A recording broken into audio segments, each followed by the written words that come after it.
like many old courses, we had 3 sets of tees: blue, white, red.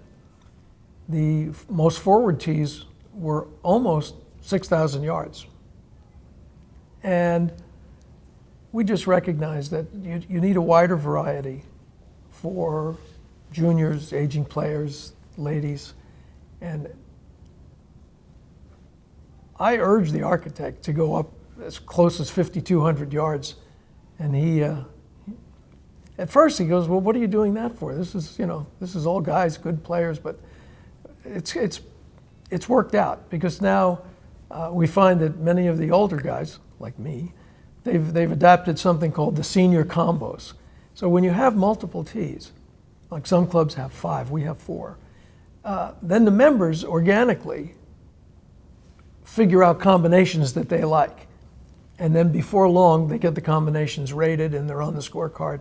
And so some clubs you'll go to nowadays, you can look on the back of the card and they may have 7 options. But the more options you give people, once again, it attracts different people for different reasons. Jay's design philosophy was to build a golf course that was fun to play for people of all skill levels, but also challenging for really good players. And one of the ways to balance that out was to have multiple tee options.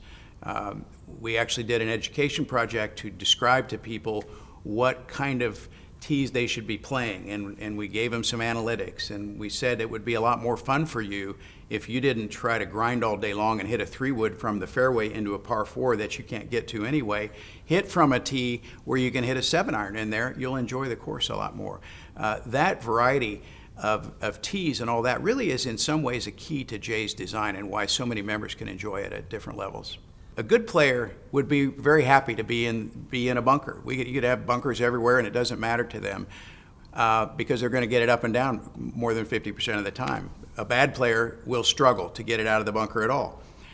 But if you take some of that acreage and more of it is surrounds and non-bunkered areas, you start to level the playing field, because even the better players don't like to hit pitch shots off of tight lies and all of that.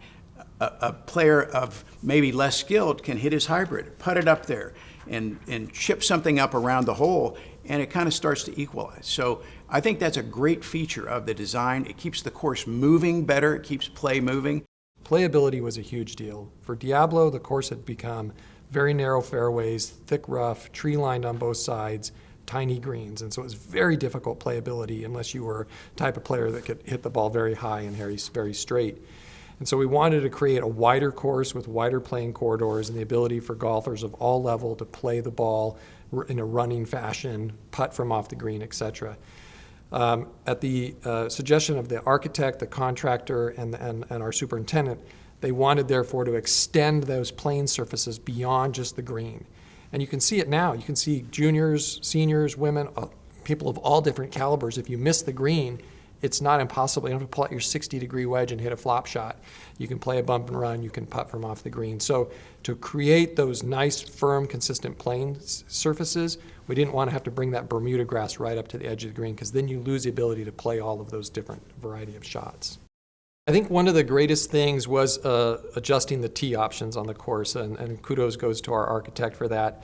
We now have 5 sets of tees. I think we had maybe 4 sets of tees before, but we added a little bit of length, but really the biggest difference was the front 2 sets of tees, what we call the 1 tees and the 2 tees. The 1 tees now are usually placed basically in the fairway. It's a flat area, looks like a tee box, but we probably took 1,000 yards off the course for the 1 tees. My wife, who's a golfer, and her friends, they love it. The juniors love it. It's really been a game changer for the enjoyment of the game and the playability of the course now. The tees are much shorter on the front, a little longer on the back. Lots of tee placements, lots of variety. I think it's, in addition to obviously all the other factors, I think that has really enhanced the overall enjoyment and playability of the course. When we started to describe what we were trying to do with our remodel, which was to make the course wider, like our fairways are now almost twice as wide as they were. They averaged 23, 24 yards of width. Now they average over 40 yards of width. We removed 20, 30 bunkers. We made the greens about 50% larger. Some people thought that this was actually going to make the course, quote, too easy. or take away the challenge of the course. And it's been quite the opposite. Scratch golfers are still challenged, still enjoy playing golf there, but now it allows every skill level of golfer to really enjoy the game and play strategically now. When it's just 25-yard fairways with trees on both sides, it eliminates all strategy. And we're seeing that by making the course wider, having fewer bunkers, having more generous areas leading up to the greens and around the greens, has only made the playability better, but also the enjoyment. The enjoyment has gone up. My experience has gone up for people like myself that still aspire to be scratch golfers, and all through the beginners. The flexibility with the new course is one of the best features. We have the tee boxes are not raised in your typical fashion, and so you have a lot more teeing options where tees can come forward or backwards anywhere from 40 to about 200 yards on the forward tees.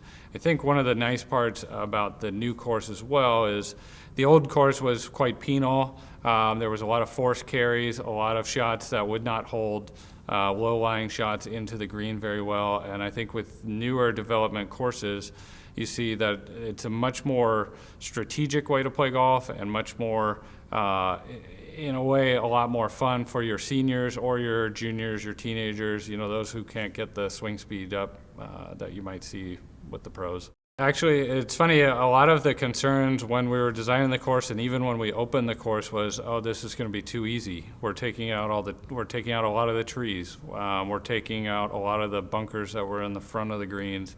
We're taking out a lot of the rough. And I think a lot of people were a little bit concerned that the course would become too easy, and actually after the first 6 months of data from the NCGA, we're actually two strokes harder than the old course, which is quite shocking to me. But I think that the where golf architecture I feel like it's going is that it's a lot more fun. You might not have the blow-up holes where you get the ball lost in a tree or hit it out of bounds, but you have much more where you have various options to hit anything from a sand wedge to an 8-iron to a putter off the green, and I think that just adds to the fun and sometimes torturous nature of golf.